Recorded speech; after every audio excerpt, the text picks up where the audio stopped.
Alam mo, Boy 10K, ang sarap mo talagang pagmumuray. Lahat kayo talaga dyan na mga Duterteng mga senators, ang sarap niyong pagmumurahin.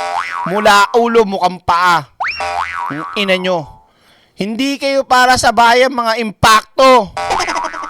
Hindi talaga kayo para sa bayan. Para lang kayo sa mga putang inang mga Duterte na yan. Senador pa man din kayong tatawagin, pero kitang-kita ng karamihan, halos lahat ng mga kababayan nating Pilipino, kung ano ang problema ng bansa, kung ano ang nakita dyan sa nangyayaring mga pagdinig patungkol sa impeachment ni Sara.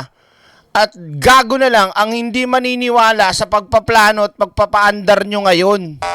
Nahalata naman sa mga ginawa at binlalak ninyo, ayaw ninyong mapanagot, ayaw ninyong elitisin, ayaw ninyong magkaroon ng accountability. Yung mga nahaharap sa mga ganitong klaseng eskandalo, kaso, akusasyon, at pagdinig. Tulad na lang nitong putang inang si Bato. Ikaw, senador kayo mga aso ng mga Duterte, 'di ba? Tama ba na hindi pumapasok yung kalbong senador na yan? Hindi nyo nga ginawa ng paraan eh. 'Di ba? Ano hinintay nyo lang? Bumalik lang ngayon, tapos makalimutan na? Yung hindi niya pagpasok? Kung tutusin, dapat tanggal na yung putang inang yan eh. Ordinaryong manggagawa, 6-month contractual. Yung iba, may training pa. Pag hindi nakapasok na late, tanggal.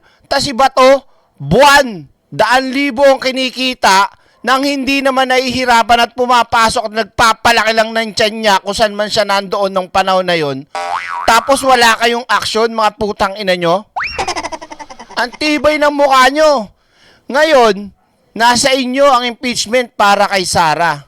Ewan ko na lang. Hindi ako nananakot dahil wala naman akong kapangyarihan. Pero nararamdaman ko kapag ginago nyo yung taong bayan dyan, yung impeachment ni Sara ngayon, at hindi nyo itinuloy, binasura ninyo, pinigilan ninyo, ewan ko na lang sa inyo, mga putang ina nyo.